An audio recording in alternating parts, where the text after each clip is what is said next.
I didn't have the mics on. And we are, excuse me, guys. Oh, Lord. Oh, Lord is right. Oh, Lord is right. Welcome to Late Night Green, guys. We are live, and we've got a really good one for you tonight. But before we get to that, let me welcome Steve with the news joining me tonight. Hey, Steve with the news. What's going on, brother? Not much, man. How are you?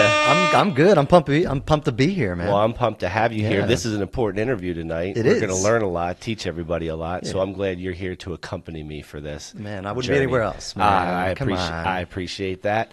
And guys, make sure you tune in tonight at 10. We're doing a late night show, so we'll be back. We got the Munchie Gauntlet tonight. You were telling me. Tell the people about this weirdness. That's well, if you want to come back tonight, we're going to be doing this segment where we're doing that's called Munchie Gauntlet, and there's 3 combinations of common foods, but you would never eat those foods together. They're weird. And then we're supposed to figure out whether we like those and rate those. So I'm going to regret this. I know. I think there's going to be some surprises. I think there's going to be tears. There's going to be laughter. There's going to be all the emotions. I'm just hoping I don't get sick, man, from this shit. And if you do, it will be caught. Well, guys, make sure you tune in at 10. But we are here for an interview series tonight, and I want to welcome to the show someone who's been here before, as you guys can see behind me, but also someone new. So welcome to the show, House of Representative Emily Kinkead and House of Representative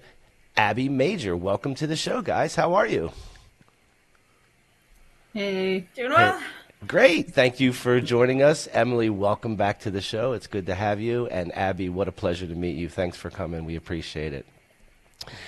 So, guys, we are here to talk about the Pennsylvania state of cannabis, adult use. We've been here before. This is a topic that everybody wants to know more about. Anytime we put anything out about Pennsylvania with an opinion or with anything, it gets traction. And that means that people are interested in They're paying attention. They're paying attention. They're paying attention. They want to know what's going on. So we've got a whole host of questions for you guys tonight that we'd love to know. And so there you guys are. I thought you guys went away. There you are. So before we get started, I want to let each one of you guys introduce yourself, tell everybody who you are, and then we'll talk about how you two got together and how we ended up together on this bill. So, Abby, you want to go first? Take it away. Sure. My name is State Representative Abby Major. I represent parts of Armstrong and Westmoreland counties, which is north of Pittsburgh. And I'm from Pennsylvania. I've been here my whole life. And I'll pass it off to Emily, and then we can get into more of the details. Have you been pro-cannabis your entire life, Abby? Well, everybody was 20 once, right? Enough said. Enough said. All right. Okay. We got it. Emily, welcome back. How are you? Good to see you. I'm doing well. Good to see you. I'm State Representative Emily Kinkead. I represent the 20th House District, which is parts of the city of Pittsburgh and some of the northern suburbs in Allegheny County. So we've got 2 Western PA folks here. And you guys are all the way out east, so I feel like this is a good representation of the whole of Pennsylvania.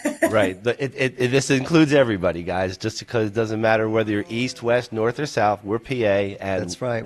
We're all Pennsylvanians. And I look at this way, guys. We're all in the same boat together. So that's how we see it. So let's do this. I think, Emily, it would be a good idea for you, since you were here before, just to give us a little bit of background. Because last time you were here, we were talking about a House bill, and we were at a point in time where the session was running out. There was, I guess, little to no time left to make it, progress it through. So kind of take us from there to where we are. And I do have questions about this previous bill that got shot down in the Senate committee as well. Yeah. So last session, I worked with Representative Aaron Coffer, who's a Republican from Luzerne County. And he and I introduced the first bipartisan bill that was introduced in the House to legalize cannabis. much to the chagrin of potentially my leadership, maybe his leadership. But so, you know, it was sort of born out of this idea that we had been talking for so long about the concepts of how do we legalize cannabis in Pennsylvania. And I think both he and I were like, well, what if instead of talking about it, we just sort of do it? And so we introduced a bill so that we could actually start talking about specific language and say, you know, is this what we want? Do we want to change things? We got a lot of really great feedback from folks, you know, sort of at every level. We had, you know, social justice folks giving us feedback. We had the billboard industry giving us feedback, addiction recovery folks giving us feedback. And so we incorporated a lot of that stuff.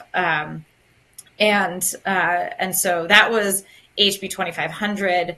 This time around, so Rep. Coffer retired, and so this time around we incorporated even more feedback that was received on 2500 sort of between the sessions, and created what is going to be HB 20, and Rep. Major has come on as my co-conspirator in this. Nice. Excellent.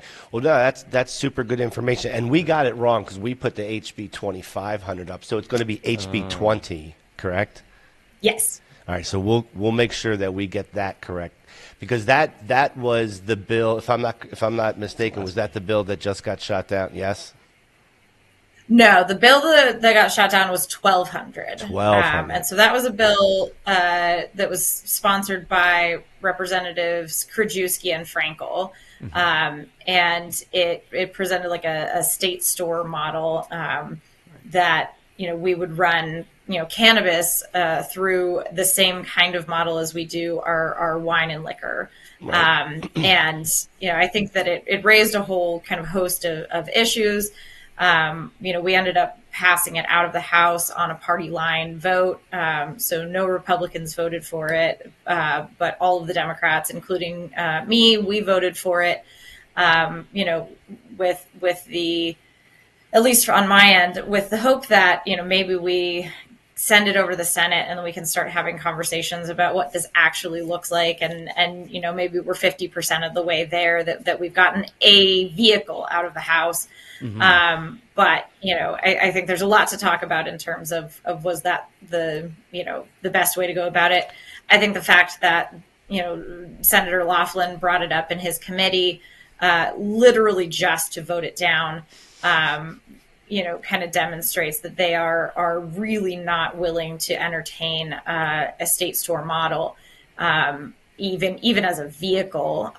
So, you know, I think there is ongoing questions also about where do we go from here. Well, and hang on, and again, we're going to go back and forth on this because it's kind of interesting, and I think people are kind of interested in. I know this is not your bill, and we'll talk about your bill, but I think people are interested in understanding the rationale, and I think you explained a little bit of that. But before we go further, I just want to thank you both. It's regardless of whether we all agree on everything, regardless of whether, you know, we think home grow should be in or not in. These are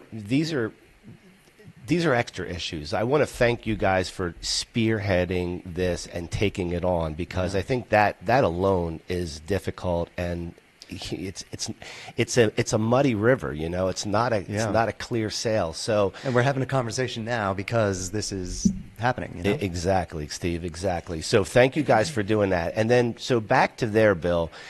I mean, I don't know anyone who really supports the whole state store model. To me, having the Pennsylvania Liquor Control Board reign over the cannabis market doesn't make sense to me, because, you know, I believe in core competencies. I believe that, you know, stay in your lane to a certain degree, right? Mm-hmm. Stick to what There's an argument. Yeah, so stick to what you do. It doesn't seem to me that the Liquor Control Board is set up or prepared, or even whether the stores are physically capable of even handling that. So, you know, I've heard Representative Laughlin talk about his thoughts on cannabis, and he doesn't seem to be anti-cannabis. He just seems to have a vision of which direction it should go. And I think he's also on the record talking about Second Amendment issues and the right to carry as it relates to medical cards. I think he's been on the record to talk about that as well. So I do appreciate that. And we've reached out to his office and Representative Frankel's office to see if they're willing to come on and talk about this, because I think people want to know. So with that said, part of the rationale that you guys, where it left the House at a 102 to 101 vote, that was simply across party lines. And I guess, like you said, the idea was to get it out there to get movement on it, right? Not everybody really believed that this was the way to go. Yeah, I mean, I won't speak for the rationale of our whole Democratic caucus as to why they voted on it. I think there are, potentially some true believers in the state store system. I think there presents some real constitutional questions about whether or not you could actually run a cannabis store as a state store without running into kind of preemption issues, because it's still federally illegal, and in certain ways that there actually could potentially be a risk of if that model was implemented, of actually bringing down the cannabis industry nationwide, which is a little scary. But it basically, in a shorthand, in other states, people have challenged the ability for states to sell something or for something that is federally illegal to be sold in those states, for them to legalize it. And all of those suits have been thrown out because those folks don't have standing to be able to bring the case. So you get into a situation where somebody who is a state employee is actually bringing that case, then they would very likely have standing to make that argument. And then you could get a case that would say, no, states are not allowed to make legal and sell things that are federally illegal. And you could see the whole cannabis industry nationwide fall. And that's sort of an extreme thing, but it's not outside the realm of possibility that would happen with the state store model. Well, I mean, at the very least, it's less than ideal, right? It's not. It comes with a lot of risk, and that's not really what the program's about. It's not about risk. It's about helping people, and it's about being able to generate revenue for the state. That's what I see it as. So, go ahead, Steve. Well, I kind of was wondering. It's kind of a revolutionary, well, not revolutionary, but a new approach. Nobody's really kind of approached it this way. And even if there is some pushback, has it kind of started other conversations in other states that have state-run, say, liquor stores or liquor boards? Like, are people looking at this legitimately elsewhere? I don't know. No. I mean, No. I don't think so. well, that was, I didn't want to step on your guys' toes, but that's kind of what I heard too. Like, this was we're the only state even thinking about doing something like this. So that's Right. what I had heard. And I don't know, it doesn't seem like a great idea. I mean, I don't ever want to fault anyone for trying and pushing something forward, because I give everybody credit, whether I agree with their approach or not, whether you're Republican or whether you're Democrat, it shouldn't make a difference. Right. What this is about is what's the most effective way to move this forward. For sure. Understanding that we're way behind, Yeah. and that all the states other than one that touch our state already have these programs in place. Right. So there are tax dollars in our state that should be going to us that are going to other states, and Yeah. it's encouraging illegal activity, because you're not supposed to go across the state and bring something back. It's that forced kind of, putting you in a little bit of an awkward spot. So, yeah, I appreciate you guys. I know this was not your bill. I know that I think we all just kind of wanted to just at least wrap our head around, Just understand it. some of the where it's coming rationale from. and so forth. I voted no Yeah. on Well, it. and I I'm will- happy to elaborate too a little Please, bit on that. Abby, you are center stage. Let's go. So, like we said, it was a party line vote. Republicans were all no, Democrats were all yes. And I'll tell you, in the Republican caucus, the primary reason that we were no is that nobody agrees with the state store model. Nobody likes it. We don't even like it for selling liquor. So we're not going to give them more power and more ability to sell even more products, right? So, besides that, we've been told that it would completely decimate the medical industry that we already have here in Pennsylvania, and that would put patients at risk, and potentially remove their access to their medication, right? So it was an easy no vote for me. I obviously support the legalization of cannabis, but my argument has been from the beginning that we need to do it responsibly. We need to do it the right way and make sure that we are, one, protecting our patients. We are, getting rid of the illicit market. We are keeping consumers safe and protected and making sure everybody has access. And in my opinion, that is through the private industry. That is through the dispensaries we already have and letting them just sell to the adult use market, not just the medical market.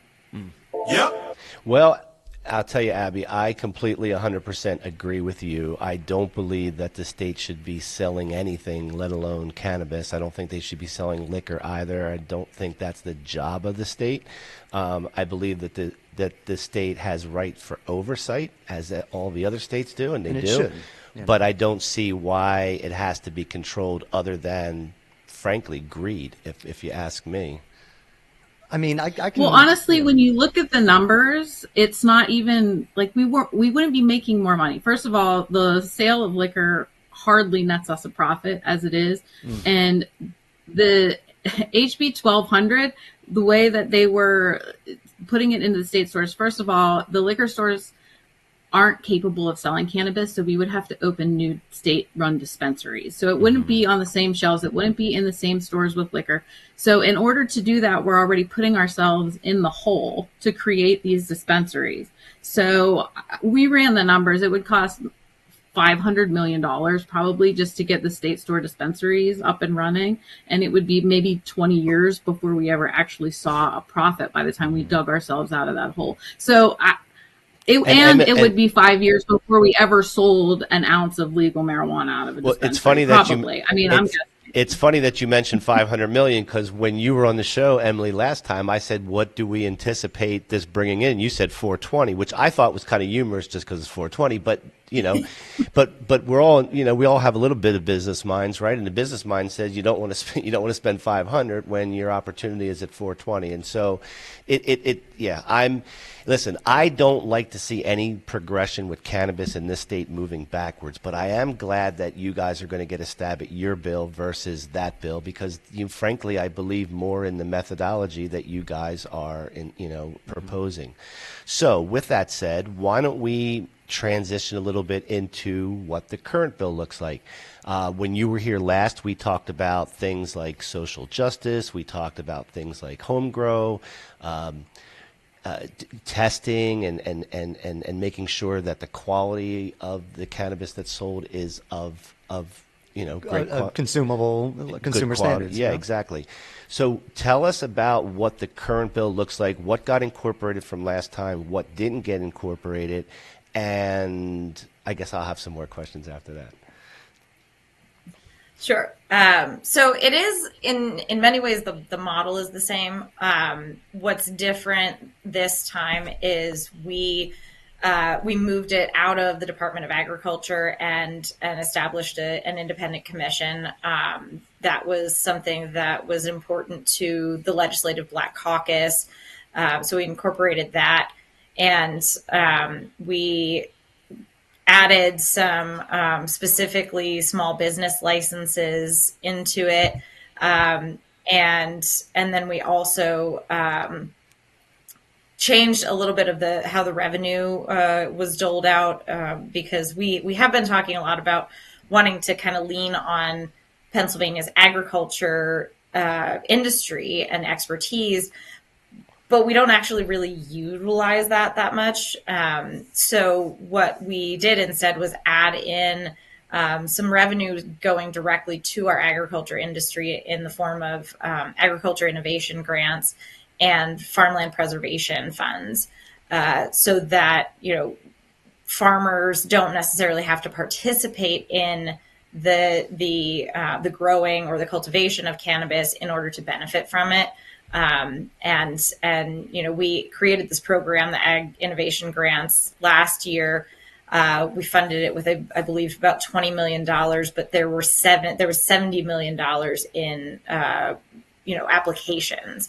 So if we can send some of this revenue that way, then I think that also helps a lot of our farmers who are kind of struggling at this point. So those Emily, are sort of the highlights. Let me jump in real quick. So when you said that it moved from agriculture to its own Cannabis control board. Yeah, its own control board. And again, I there's nothing that I disagree with that, but I did, and I was intrigued with the idea of agriculture being involved, not necessarily as a recipient of the monies, which I'm glad they are, but as a more of a governing board, since that would kind of set a different standard across the country, really, because that's not really what you typically see.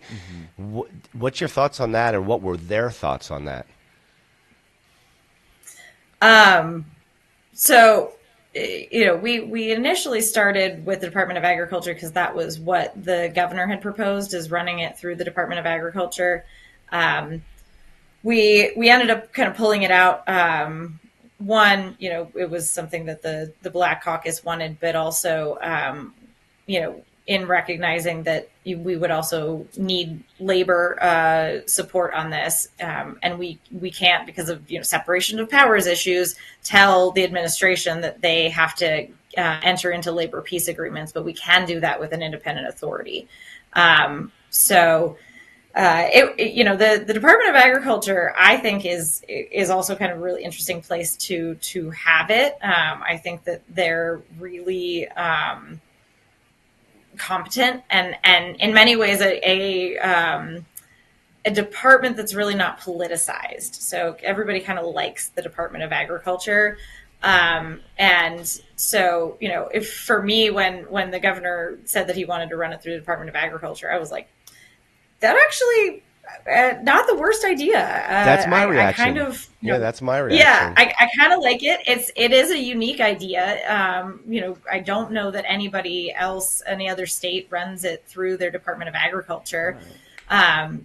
So I think that it's kind of smart. If we were to put it into a department, I kind of love the idea of putting it in the Department of Agriculture. Well, what do you gain from putting it into the Department of Agriculture as opposed to giving it its own body like other states have done? Like, what does that gain? What's the benefit? I think it's a rather than having to create something from scratch, you have something that already exists. And so it's a new program under an existing department, and a new program under a department that oversees the growing and distribution of other consumables. And so I think there's a benefit of the expertise of the Department of Agriculture. But, having an independent authority that is, its exclusive expertise is cannabis, I think that gives it a little bit more ability to kind of focus on the issues that are going to arise there. So I think it's sort of a 6 of one, half a dozen of the other in terms of benefits. I agree with Emily that, there's a level of competency that comes with the Department of Agriculture that you would assume with the growth and things like that. There's analogous things. But I think the benefit actually goes beyond just what is for Pennsylvania. I think it could potentially set a standard across the other states that could potentially create a different thought process, and I think that's part of what we need sometimes is a different thought process around this. We've been programmed to think a certain way for so long that a different thought process helps us, what is the best way, and would it carve out the way for federal legalization through agriculture? And I guess bringing up the state stores is kind of a similar conversation where we just kind of decided no, like kind of in a different direction. Yeah, I you know, mean, it like, just doesn't give you that opportunity if you go that direction. Right. Well, at least in my opinion. So Yeah. let me ask you guys this. Let's talk about home grow, because I know we have a limited amount of time here. So let's talk about home grow. I know it's not in, and I believe it should be in. I know Todd believes it should be in. What about you? I definitely believe at some point it needs to be in there. Yeah. So we know it's not, and last time you were here, Emily, you explained to us very craftily why it wasn't, and it wasn't because you didn't think it should be. It's because it's about increasing the opportunity of getting legislation through without bumps and pitfalls, right? Am I okay? So was there any additional thought process here? And then I'll share with you after that a conversation that I had with Mr. Friel and a thought that he had. Yeah, well, I feel like I've been monopolizing it, so I'll turn it over to Abby for this one, because she came on and there's been a lot of, the changes have also been spurred by things that she's brought up and folks she's brought to the table. So, Abby, Sure, you're going to so, tell us. You're going to tell us why Republicans don't want home grow. We're ready for it. We can handle it. Actually, have been very surprised to hear that a number of Republicans would support home grow, because for them, the supporters in the Republican caucus of adult use legalization, it's all about personal liberty and the right to partake in cannabis if you want to. And part of that is the ability to grow it at your house and smoke it if you got it, right? So we did add home grow into the language for medical patients. And I think there is definitely an opportunity. And Emily and I have been talking about maybe what that would look like. And we're open to amendment. I believe we've said that we would be open to that if we thought that we could get the support and get that done. I don't have a problem with it. I think there could be some support, but yeah, I mean, anytime you add stuff like that, you get the people who are just opposed to cannabis use in general, thinking, oh, everybody's going to just be growing at their house and selling it to their neighbors, et cetera, et cetera.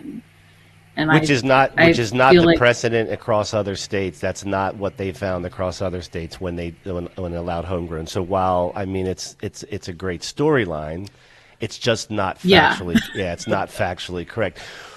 Well, let me say this. I had a conversation, you guys, the way I know Emily is through Paul Friel. Paul and I have known each other for many years, and I was having a conversation with him about you guys being on the show, and he was thrilled to death about it. And I explained to him a little bit about home grow. He didn't seem to know a lot about home grow, so I explained it to him. And he says, well, maybe I'll put an amendment together for this. I said, well, you would be a very popular guy if you did that, because there's a lot of people who want that. Now, I don't know what that means to you guys in your world. I know that this is just me and, from my peripheral perspective, what he was saying. But I'm glad you mentioned that, Abby, and I'm glad that is a potential for someone, if not Paul or someone, to step up and put an amendment together, because I really believe that that's what creates a really free program, and one that emulates other successful states. I think that needs to be in like a final vision of it. And I get the idea of incrementalization, kind of taking one step after another. But I just feel like it's an important thing to discuss and keep in the discussion, Very good. So I want to make sure that I addressed home grow. We here, do I have to make a proclamation that we proclaim it? Proclaim it. I hate to have to do this right now, but all right, hold on. The official position for anybody who's thinking about it, the official position, I'll look at the camera, the official position of the Late Night Green Show and Cough Country TV is that we believe in home grow. So I asked them the questions. They believe in it too. So hopefully somebody will throw an amendment together and we can get this put together. So thank you. I addressed that. All right, we addressed that. Now, Abby, what I'd like to know is there any provisions for Second Amendment within this? Any provisions for Second Amendment considerations? Yeah, so I'm actually the chair of the House Second Amendment Caucus also. So that was something that was really important to me when we were talking about it. And I wanted to address early on when I first came on. The main issue, though, is that that's federal, and as long as it's illegal federally, the Second Amendment stuff's going to be an issue. We did add some language that basically says that, the state can't punish you and they can't take away your rights if you're a cannabis user. It's not airtight. It's the best we can do at the state level, though, honestly. So, Second Amendment's a big issue for me. So does that include guns and weed? It's my stuff. Yeah, right on. Yep. But let me ask you this: so, is there any provisions in the bill for DUIs? I know that's another issue where it stays in your system. I know testing is not necessarily standard. It's not there yet. You've done a lot of coverage on that. So, right. Your thoughts? Yeah, I would actually pass that one off to Emily because I think she is probably better versed in some of that language of the bill than I am. It's a team effort. Yeah, it's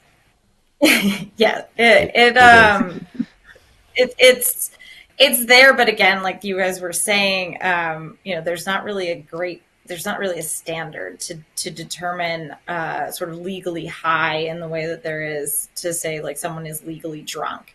It is necessary for us to get away from the zero tolerance, DUI stuff that we have where, if it being, illegal across the board, it was easy to say, yeah, we'll test you for metaboloids. And if they are in your blood, then, that means that you used. And so therefore, we're going to hold you accountable.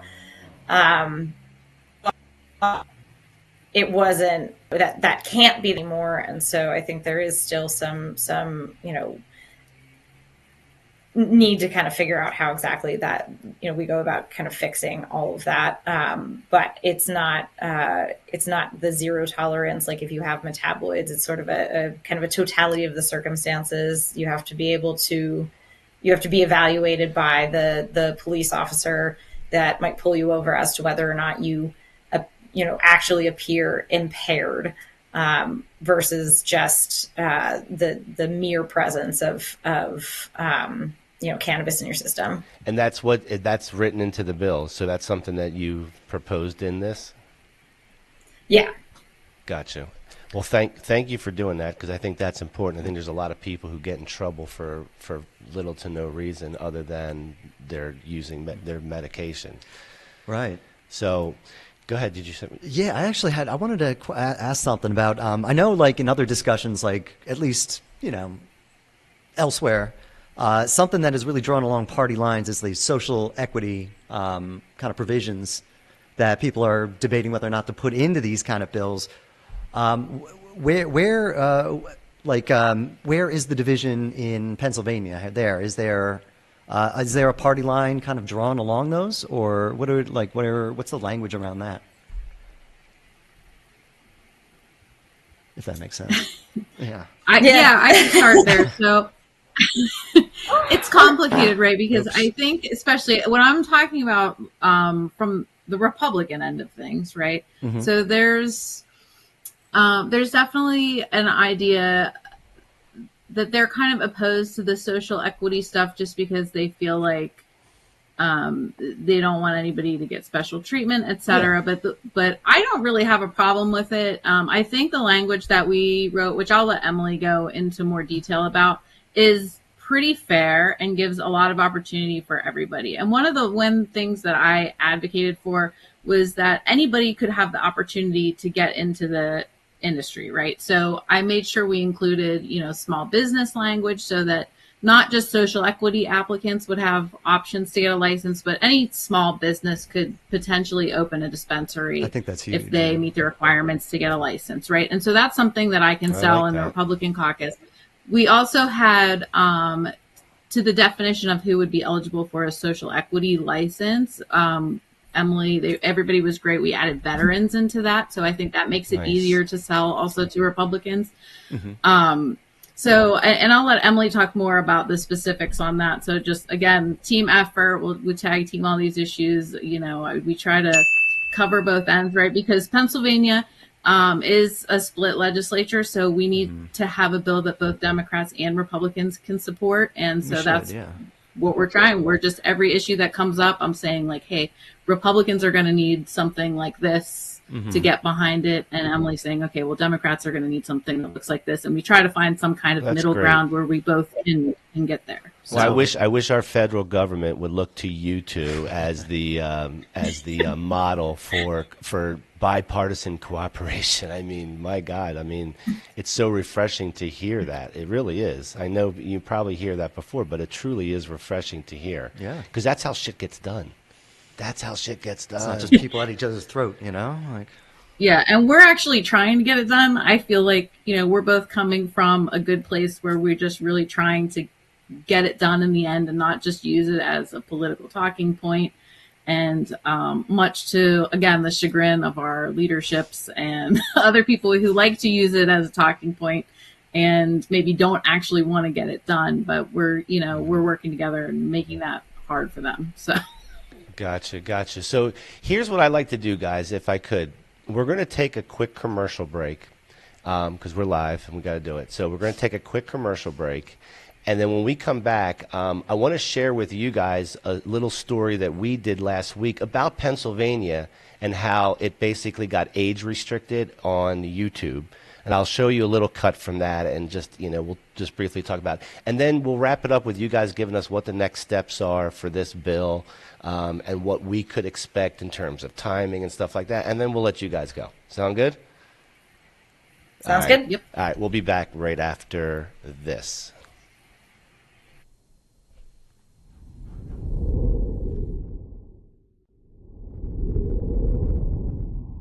So many dispensaries have resorted to a bland, impersonal shopping experience, where you often don't even get to see a sample of the cannabis you're planning on purchasing before you buy it. If you're looking for that extra personal touch, come check out High Roller Dispensary in Atlantic City, New Jersey. Our staff are avid cannabis connoisseurs who are sure to help you find the strains that fit you best.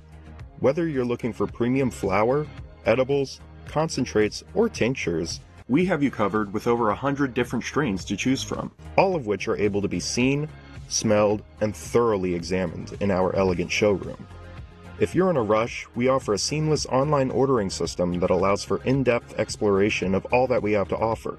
So whether you're a novice or a seasoned stoner, be sure to stop by High Roller Dispensary and we'll make sure you're floating on Cloud 9 by the time you leave.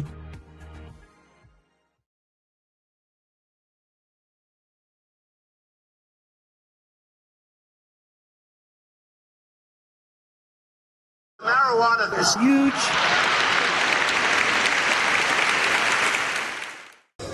Hey, I'm OG Ganja Goddess, and you're watching Cough Country TV. Peace. This is Chef Marvin Jane, and you're watching Cough Country TV, live from New York.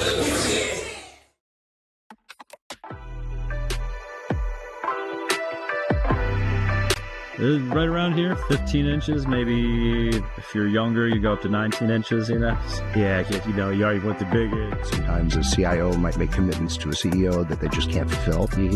And it's very hard to succeed in those environments. You really want to be able to set the expectation right up front. How would you feel with no sex, no weed for a month or two? I'm going to be really angry. Just feel sorry for Jake. Yeah, Jake's going to get fucked up. Walla, this is Phil. Yeah, for this is all you. This is the Cough Country OG pink hoodie.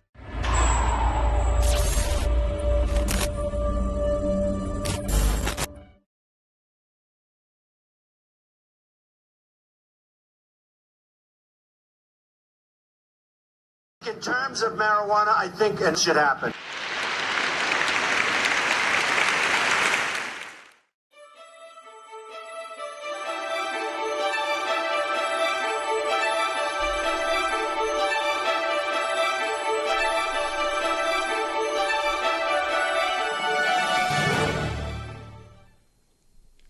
All right. And we're back. That was short. Yes, hey, sir. I just want to tell Emily and Abby, when politicians don't say what we want them to say, we make them say what we want them to say. So that's how we handle it, guys. Creative editing. That's right. And there's more where that came from, because we need him to say the right thing. So that's how we handle it. So, all right. So real quick, I'm going to ask the control room real quick, full screen, put up the, if you guys can put up the thumbnail to the video that got age restricted. I just want to show everybody what it is so they can go watch it. Pop that up. I don't know what that was. Oh, no, not that video. Don't play the video. Don't play the video. Oh, no, not that one. Don't play that either. Put the thumbnail up that says PA on it, if you could. There we go. That article right there. So that says WTF Pennsylvania, and we talk and we played the speech. You can put those guys back on. We played the speech, and we basically talked about it, and there was nothing in it other than like the conversation that we are having today.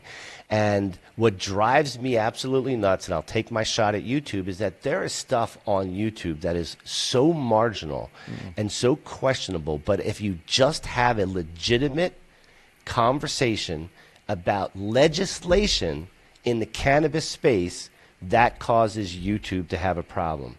And I don't know what you guys think about that. You don't have to have an opinion about that, but it is a battle that we must fight, because there's nothing wrong with this. Like, you guys are doing legitimate work. Why can't we highlight the work that you're doing? I just don't get it. I don't. Any thoughts? No. Is that because of YouTube's terms of service, or I don't know what's causing that? Well, what it is, honestly. it's like any other platform, Abby. It's like Instagram. It's like TikTok. The second you talk about cannabis, I mean, we've got two free platforms that we can talk about cannabis. It's Rumble and it's X. These are the two what I consider freedom platforms where we can have conversations like the one we're having tonight without any restrictions or age restrictions, because there's nothing sensitive that I mean, for a 13-year-old to listen to a conversation about, legislation. Well, first of all, they're not going to listen to it. And if they did listen to it, I don't think we would be corrupting any children. So I just wanted to bring that up. But something funny happened on that video. And Emily, I really want to show you this, because Todd, he decides, I make a proclamation. I know I made one tonight. I don't make them often, but I made a proclamation. And then Todd had something to say. Go ahead and actually control room, put it in the full screen and just play it. It's a 45-second video. Go ahead, play it. Shit, maybe we need to do the strain of the day first. Well, we can start. How about the second? All right, I need a minute to roll it. How about the secondary strain of the day? All right, I'm just being a little anxious. All right, we'll be back right after this. Right.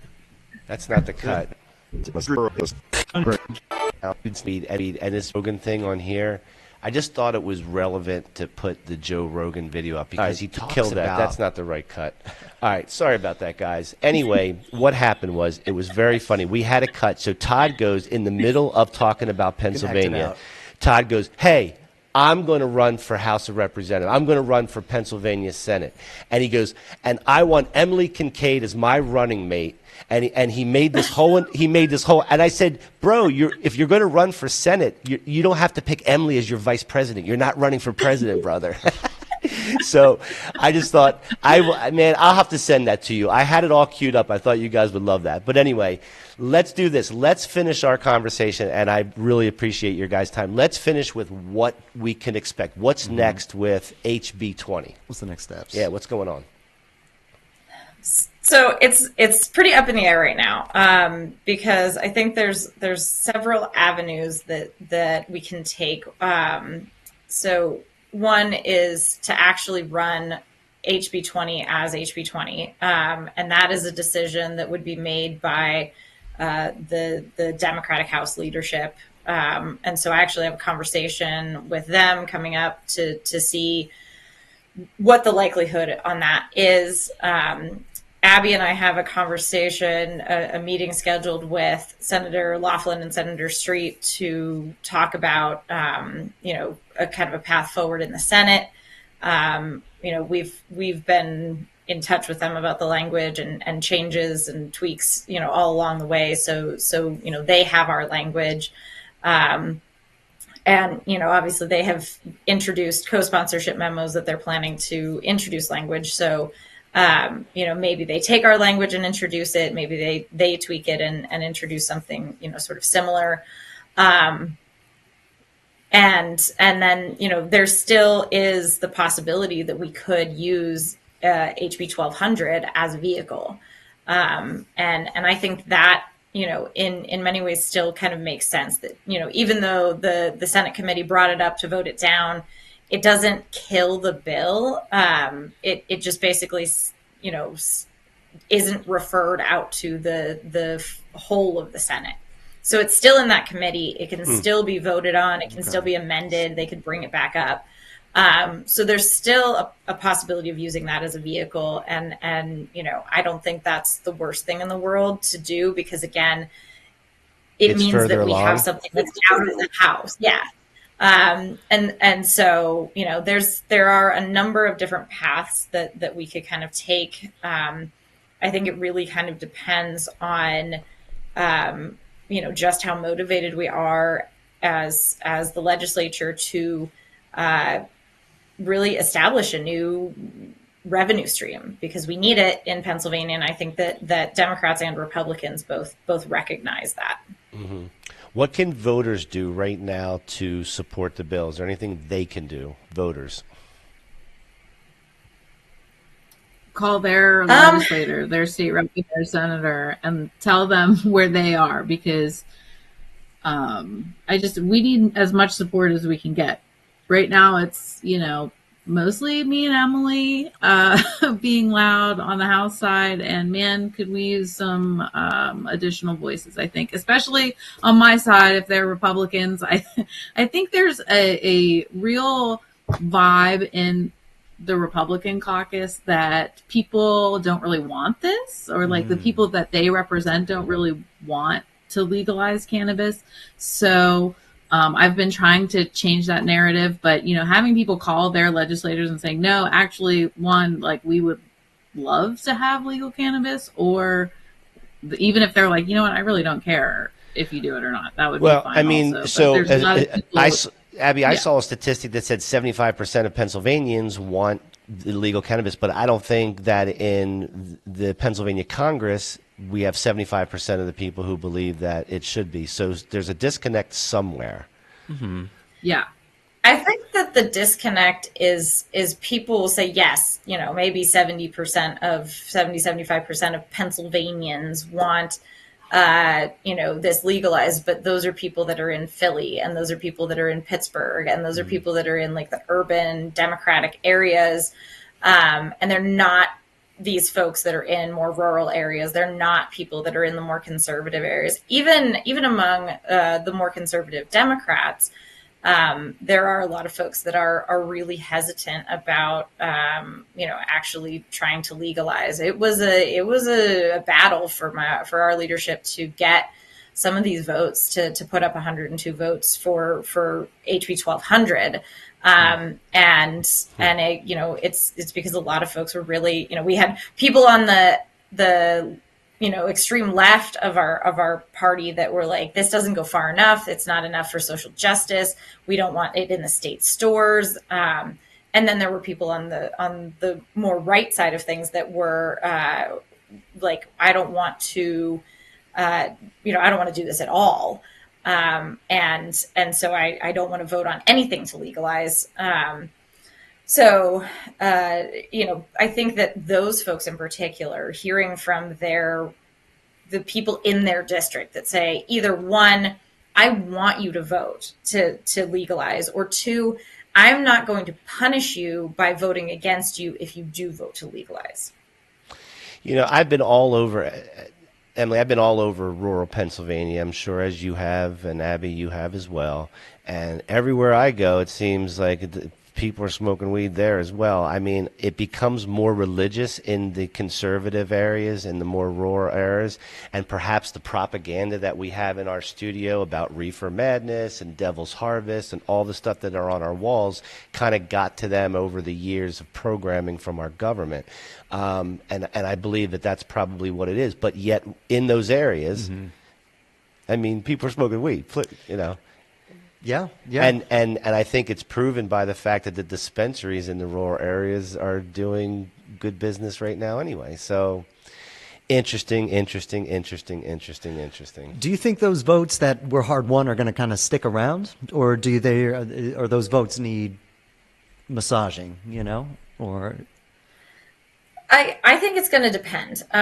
You know, one of my colleagues who really did not want to vote to legalize at all actually heard from one of their constituents and was like, I don't want you to vote on HB 1200. If you're going to vote to legalize, you should vote on something that's more of what, you know, Kinkead and Major are proposing, which I found really interesting because I think in that way, you know, those folks have kind of, you know, gotten permission, if you will, from their voters to actually support our bill. Of like, if you put up this vote to support HB 1200, then you're actually maybe more protected in then voting for something like HB 20.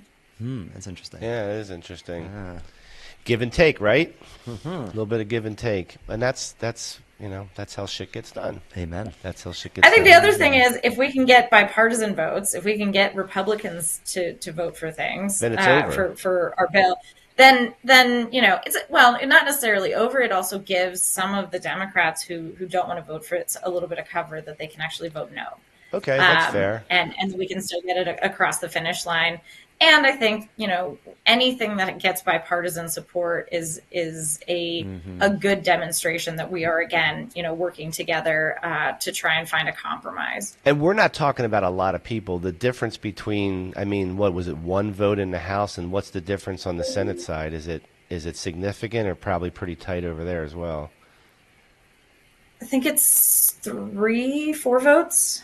Yeah, so like you 20, don't need 27, 23, I think it is. I mean, you don't need a lot. You don't need to lose a lot to still be able to get this done. Is this something that can get done this year? I'm optimistic. I maintain that I think, you know, even if we don't get it done this year, that we could get it done this session. So, you know, we still would have another crack at it next year, even if we don't pass it this year, without needing to reintroduce the bill.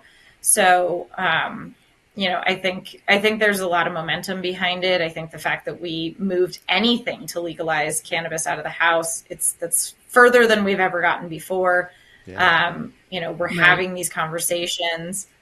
I think HB 2500 last session helped to light a fire under people to say, like, we need to actually do this. And we have thoughts, and we're having serious conversations about it. And forcing the action, you know, like put it in front of people. Yeah. Listen, I really appreciate you guys coming on and doing this. I'm going to give you guys and then Steve the last word, and we'll wrap it up. So last word to you guys, both of you. Just to reiterate what Emily said, you know, this is the furthest along we've ever been. And, you know, any progress is good progress, especially in a state like Pennsylvania where it's, you know, split, and we really have to try to come up with a compromise in the middle. So I'll take any progress over no progress. So we're definitely moving forward, and we'll just keep hacking away at it, right?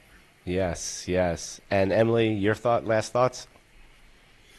You know, I really appreciate Abby for stepping up, you know, and being my co-prime on this. You know, I was a little worried that when Aaron retired that, you know, it would end up being another, you know, partisan bill without a Republican co-prime. And I think that, you know, the work that she has done on this bill has made it that much better and made it that much more of a really truly bipartisan effort to come up with a plan for how do we do this and how do we do it best in Pennsylvania. And so I think that, we need to get it done. We need the revenue. We need to address the issues of social justice. We need to regulate these, intoxicating hemp, beverages and the Delta, 9 and the synthetic stuff that's already out there on the market, and completely unregulated. Yep. And so, we need to address those things, and that's what this bill does too. So there's a lot of stuff that we have, and the DUI stuff as well. There are a lot of things that we are leaving unaddressed, and we need to fix it, and we need to do it now. And I think that this bill, or at least these ideas that we've put together in this bill, are the best, way to actually get that done. Now, how do we get these ideas enacted ultimately into law? I don't actually care. I would just like it to get done. Right. Yeah. And I said something like that last week. Like, I don't care how this gets done or who does it. I just want it to get done. So you mimicked and echoed exactly what I said. The whole hemp thing, and on the late night show we're going to be talking about Texas tonight, because Texas just passed legislation that's going to the governor's desk that's going to eliminate all of the hemp products. Yep. So we're going to talk about that tonight. Guys, thank you for being here. We really appreciate it. Be sure to come back and give us updates. If you're ever in the area, you guys are always welcome here. No matter what, you're welcome here no matter what. So we appreciate it. Thank you for the conversations you're having. Thank you for the conversations you're starting. And this is the way it needs to be done, I think. It should be hard. It should be bipartisan. Yep. And it should be talked about, and it should be shot down. Speaking of hard, you like my new sweatshirt? Oh, you're going hard in that sweatshirt. Right, cool. You're going real hard. Guys, thank you. Guys, where's the camera? Right here. All right, so this brings an end to the interview series with Representative Emily Kinkead and Representative Abby Major. Got that right? We appreciate you guys for joining.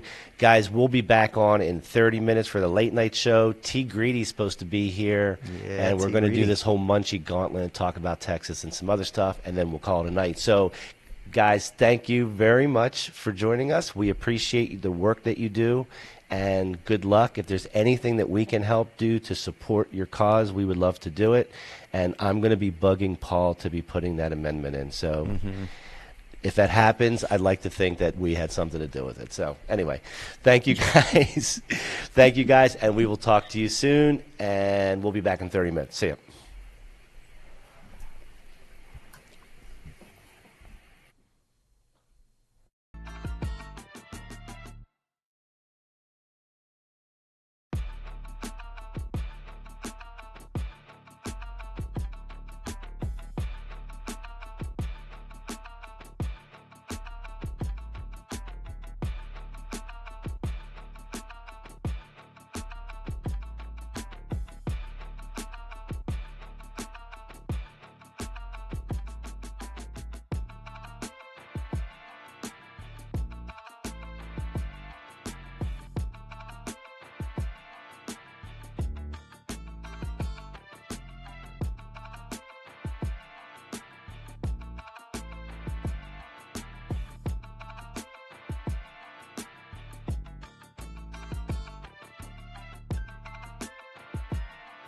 Opening the mics back up. Hang